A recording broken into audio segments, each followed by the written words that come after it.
Eu prezint aici câteva exerciții de coardă care fac.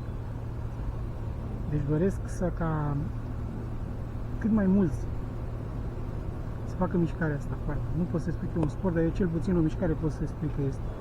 Este una dintre cele mai bune mișcări pe care poate să le facă un om. Deci nu necesită aparate speciale, cheltuieli ieșite din comun.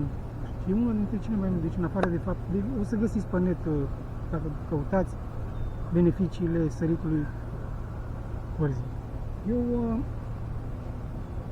o să fac acest mic clip cu ce fac eu.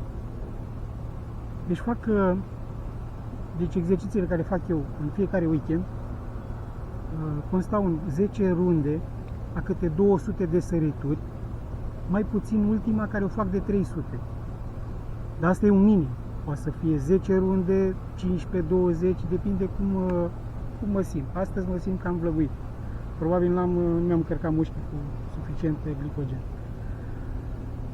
Între rundele de sărituri fac exerciții, să zicem, calisthenics. Sau mai bine spus, flotări. Așa. Dacă doriți să vă apucați de coardă, găsiți un clip și câteva recomandări din partea mea. Sfaturi găsiți peste tot, în schimb. Dar nu e mare inginerie să sar coardă. Trebuie să ții cont de câteva chestii minore, după care lucrurile merg de la sine. Vă recomand cu căldură coarda. În schimb, alergării, ciclism și 10.000 de pași și alte nebunii. Deci coarda este cea mai bună mișcare pe care poate să facă un om. Vă mulțumesc că ați participat cu mine astăzi la această zi superbă și ne mai vedem. Sper. Am pe ziua de astăzi, mâine voi veni din nou. Până încheierea exercițiului de azi, vă dau câteva sfaturi celor care vor să înceapă să sară carda. Sfatul găsiți peste tot, pe YouTube sau în altă parte. Dar vă voi spune lucrurile care m-am lovit eu și am trecut de ele și am ajuns la stadiul de acum. Deci, primul lucru care se vor lovi toți începătorii va fi săritura dublă la coardă. Deci ceva de genul ăsta.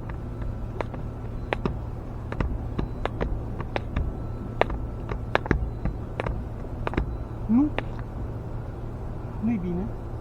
Deci la o rotire de coardă trebuie să fie o singură săritură. Încercați să scăpați de ticul ăsta de 2 sărituri la rotire de coardă și lucrurile vor fi rezolvate în proporție de 50%. Trebuie o săritură la o rotire de coardă.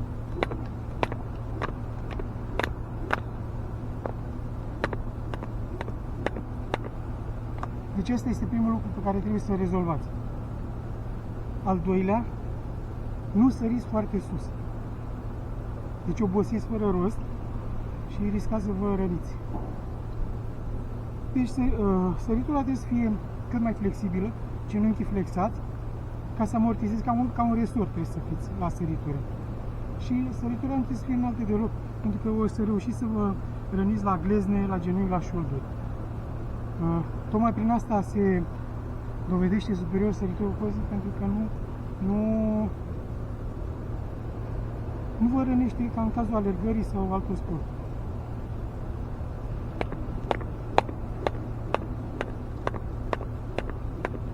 Deci asta este săritura normală. Deci foarte puțin sărit în înălțime, da? Umerii trași înapoi, genunchii flexați. Asta e tot. Pe măsură ce rezolvați problemele, se poate trece și la nivel superior, la pasul boxerului, da?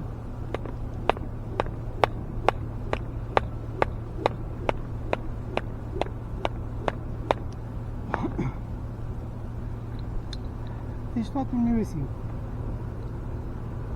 Nu faceți două sărituri la rotire. 2. Nu săriți foarte sus și faceți pentru început săritura pe două picioare, da? Și 3. În momentul în care avansați și stăpâniți, considerați că să stăpâniți bine, treceți la următorul nivel, skipping. Și o grămadă de variații pe tema sărituri. Asta fiind spuse pe ziua de astăzi, vă mulțumesc și ne mai vedem!